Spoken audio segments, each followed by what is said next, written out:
Hi everyone, this is Dr. Sarita Lyons. I just have a quick word that I want to share today on the power of encouragement. So last time when we talked, I talked a little bit about grief. I just had a fantastic conversation with someone who was so energized and motivated because someone just did a simple act of kindness, which was to encourage her. Encouragement in many ways is a lost art. I think that we've gotten away from, or maybe never did quite well, the art of encouragement, or the Bible also refers to it as exhortation. And so what encouragement is to lift someone up, to speak into someone's life, to do something that comes alongside them to let them know that they are seen, right? Intimacy is to be seen and to be known. And everyone wants to be seen, and everyone wants the opportunity to be supported. I just want you all, I want to encourage you today to use your mouth, to use your actions, and to speak life into someone else's life. It refreshes the soul. So you can send cards, you can give someone a call, you can talk to someone on your job and let them know that they're doing a good job. You can even tell people that they look nice. Someone that you may know is struggling in a particular way. And I want to say something about that. We often, right, are very encouraging when people are struggling, right? But the Bible says, weep with those who weep, but also rejoice with those who rejoice, right? So we're supposed to weep and mourn with those who are weeping and mourning. But what about that part about rejoice with those who are rejoicing? People are always there. When there's a funeral, when something negative happened, often we get a lot of support. We get a lot of encouragement. We get a lot of calls. We get bodies when people are sick, when people have died, when something bad has happened in our lives. But when we are rejoicing, people can be quiet. We need to rejoice with those who are rejoicing. Don't just be around when it's funeral time. Don't just come alongside people if they're getting a divorce, or if something is terrible in their marriage, or if their kids are acting out. Now we have a lot of support. I want to encourage people to rejoice with those people who are getting job promotions, who are releasing books, who have some kind of ministry accomplishment, who are doing well in their marriage. Rejoice with people who go on vacation, right? We don't want to withhold. One of the things that we often do with family and friends is withhold love. Now, what do I mean by withhold love? I mean you notice, or you absolutely know, that something good and profound and powerful is happening in someone's life.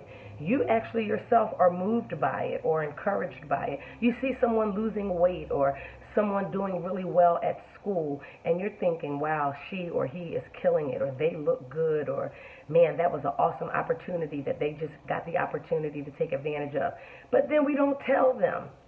Sometimes we forget, but many times we just don't. And that's what I call withhold. We withhold good things. We withhold compliments. We withhold encouragement. We withhold congratulations.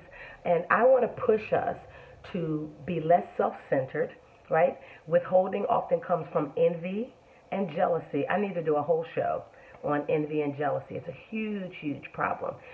We call it hating, but there's a spiritual component to this haterade or jealousy and envy that we really want to uproot. So we'll talk about that more. But truly, jealousy and envy often causes us to withhold because we are upset often that we aren't doing as well as someone else, because we are constantly stuck in the trap of comparison. And so when we are comparing ourselves to other people, the Bible says we should not do that. Then we become ungrateful, right? We become bitter, and we don't allow God to use us to be a breath of fresh air in someone else's life. So we need to stay in our lane. We need to be thankful for all the things that God has given us, and not allow maybe a hard patch or difficult part of our journey to cause us to not be able to rejoice and celebrate with other people. Okay, so I just was very moved by one of the things my client shared with me, just how excited and grateful she was that someone took a moment to stop and notice her and look her in the eyes and say she was doing a great job. Something as simple as that can be life-changing, can lift someone's spirit. Okay, so we're talking about Christmas and Christmas giving and Advent and all of those sorts of things. One of the things that you can give people that is absolutely free, it doesn't cost you anything, is encouragement. Okay, so I want each person to find one person today to encourage. I want you to search your heart. Ask the Lord to search you and show you if there's any way in you that is not right. Is there a woman? Is there a man? Is there a child that you have been withholding encouragement from, right? Not freely giving it away. And if God convicts you of that one person, go to them and give them what you should have given them before. Okay? The word for today is encouragement. Let's encourage one another. Mourn with those who mourn, but rejoice. Rejoice with those who rejoice.